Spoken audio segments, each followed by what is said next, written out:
Friends, give America 140 million pricks. Why I am saying so? 140 million pricks to America. Because single prick is from the single Indian. दोस्तों, आज इस वैश्विक दौर में जहाँ पे ट्रेड को इतना महत्व दिया जा रहा है, तो मैं डॉक्टर शील वर्मा, एक कॉमन इंडियन, भी इस टैरिफ के चक्कर में पड़ गया। सोचा कि भाई क्या बिजनेस है, क्या ट्रेड है, क्या वैश्विक स्तर पे ये व्यापार क्या है। तो जब हमारा ये बिजनेस अमेरिका से है, तो हर एक बिजनेस में एक ये परिपाटी होती है कि हमने उनको क्या दिया और उसने हमको क्या दिया, किस चीज़ का व्यापार हो रहा है।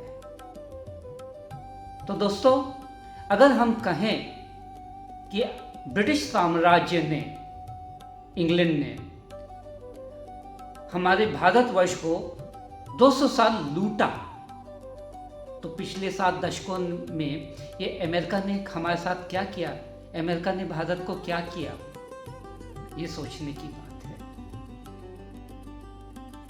अमेरिका पिछले 7 दशकों में वो एक परजीवी संक्रमण के रूप में उसने हिंदुस्तान की स्वास्थ्य को गिराया है। यह स्वास्थ्य, इसलिए मैं कह रहा हूं कि वो एक परजीवी, एक पैरासाइट, एक इन्फेक्शन, बैक्टीरियल, फंगल, ट्यूबरकुलर और वायरल इन्फेक्शन की तरह से उसने भारतीयता की स्वास्थ्य को गिराया है। और स्वास्थ्य की बात अगर हम करें तो कैसे कैसे उसने हमारे भारतवर्ष को इफेक्ट किया है, आइए चलिए इसके बारे में कुछ बात करते हैं। अमेरिका ने सबसे पहले तो धन के लालच में, ज्ञान के लालच में और पदों के लालच में एक अच्छी खासी, एक ऐश्वर्य से पूर्ण जिंदगी का लालच देके सबसे पहले उसने हमारे जो अच्छे खासे साइंटिस्ट थे, इंजीनियर्स थे, डॉक्टर्स थे, उनको अमेरिका बुलाया, उनको वहाँ पे बसाया और इन लोगों ने अमेरिका को उनकी चरम सीमा पे पहुँचाया। किंतु उसके बदले में हमें हिंदुस्तान को क्या मिला? कुछ चंद डॉलर्स, उसके अलावा और क्या मिला? अमेरिका ने हमारी संस्कृति को, हमारे स्वास्थ्य की एक सबसे बड़ी जो धरोहर होती है संस्कृति, उसको विनाश किया। युवाओं को अपनी तरफ ड्रेन करके पता नहीं कितने घर उजाड़े, और उसके अलावा सांस्कृतिक लॉस। हमारे जो साइंटिस्ट, हमारे इंजीनियर, डॉक्टर्स, जो ब्रेन ड्रेन और जो बेस्ट ऑफ द माइंड्स थे, वो वहाँ पे जाके उन्होंने हमारे हिंदुस्तान के भविष्य को भी को क्षति पहुंचाई। इसके अलावा अमेरिका ने हमारे देश जब विभाजित हो गया था, तो उसने सबसे बड़ा जो कांड किया, वो पाकिस्तान को सपोर्ट किया। ठीक है, पाकिस्तान को आप सपोर्ट करिए, लेकिन पाकिस्तान को सपोर्ट में पाकिस्तानियों ने टेररिस्ट भेजे हैं, ये तो जग जाहिर है। और ये मुद्दा दिया गया, bleed India through thousands of cuts, bleed India through thousands of cuts. ये जो आतंकवादी, जो पाकिस्तानी आतंकवादी जो अमेरिका ने खड़े किए, परोक्ष रूप में तो अमेरिका ही नहीं तो पाकिस्तानी आतंकवादी हिंदुस्तान के अगेंस्ट खड़े किए, और इनको सपोर्ट कैसे मिला? अमेरिका इतना महान नहीं है जो अपने अमेरिकी डॉलर उन टेररिस्टों को दें। उन्होंने ये धनराशि हिंदुस्तान से ही कमा के उन टेररिस्टों को दी।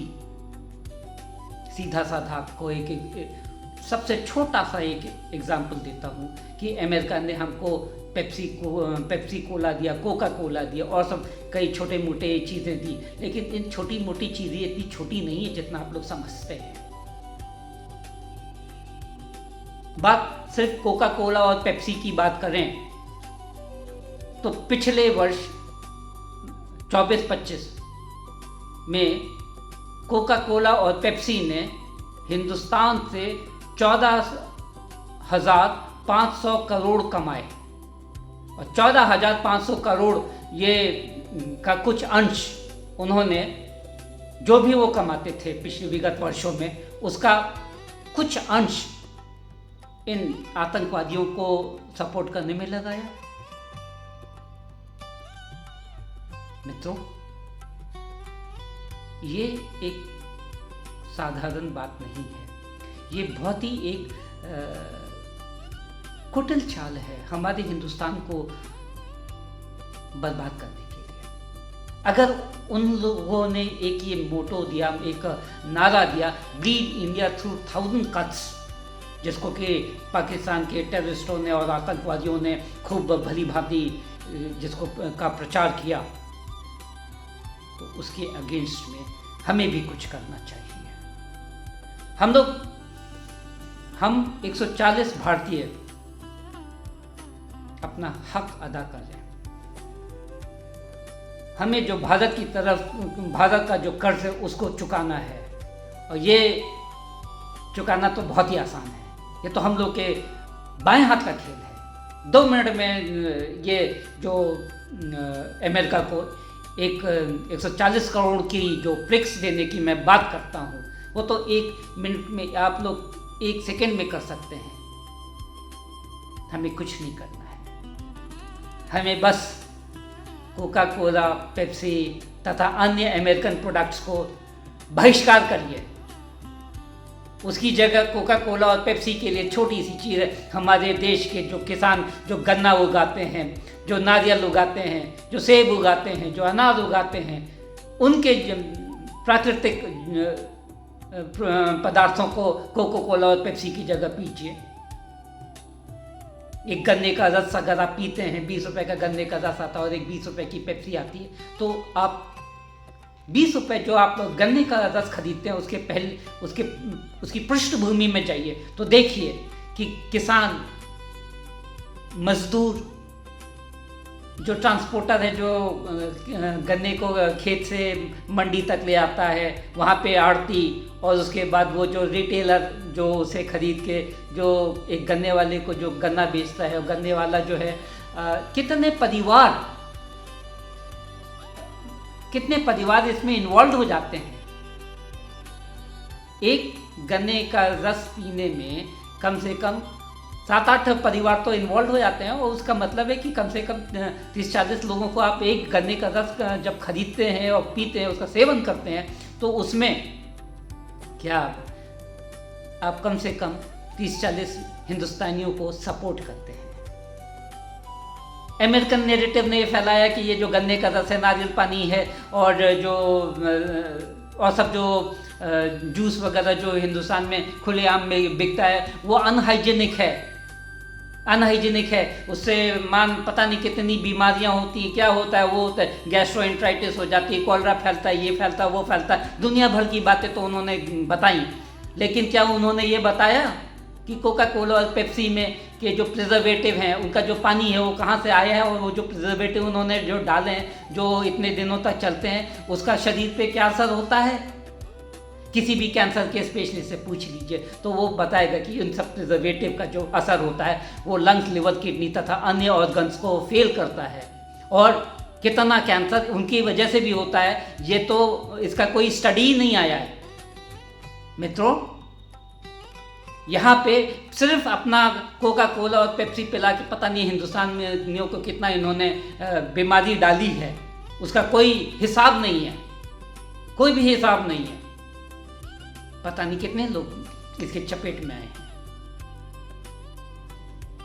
मित्रों, आपसे एक बार फिर से मैं आग्रह करूंगा कि अगर अमेरिका को 140 ब्रिक्स देने हैं तो कुछ नहीं करना है, बस उनके पदार्थ पीना छोड़ दीजिए, स्वदेशी को अपनाइए, वोकल फॉर लोकल हो जाइए और देखिए कितनी जल्दी अमेरिका जो है अपनी घुटने क्या, वो तो साष्टांग दंडवत करने के लिए तैयार होगा। और जो अमेरिका कहता है make America great again, give them 140 million bricks and we don't have to make any efforts to make India greatest. We should be the world's biggest and the largest economy of the world, and world belong to us. With this intention, I do request you, yes, boycott American goods. And if you're convinced, अगर आपको मेरी बात ये पसंद आती है, इस video को अवश्य वायरल कीजिए। अगर मान लीजिए आप उनके प्रोडक्ट्स का बाइकआउट नहीं कर सकते हैं, किंतु ये एक विचारधारा तो जनमानस में फैलाइए कि हमें अमेरिकन गुड्स एकदम नहीं लेने हैं, हमें हिंदुस्तान को उसका पुराना गौरव लाना है, और ये अवश्य होगा, एक दिन अवश्य होना ही है, इसको कोई रोक नहीं सकता, क्योंकि मेरा भारत महान है और था और रहेगा। भारत माता की जय, वंदे मातरम। फिर मिलेंगे, तब तक के लिए राधे राधे।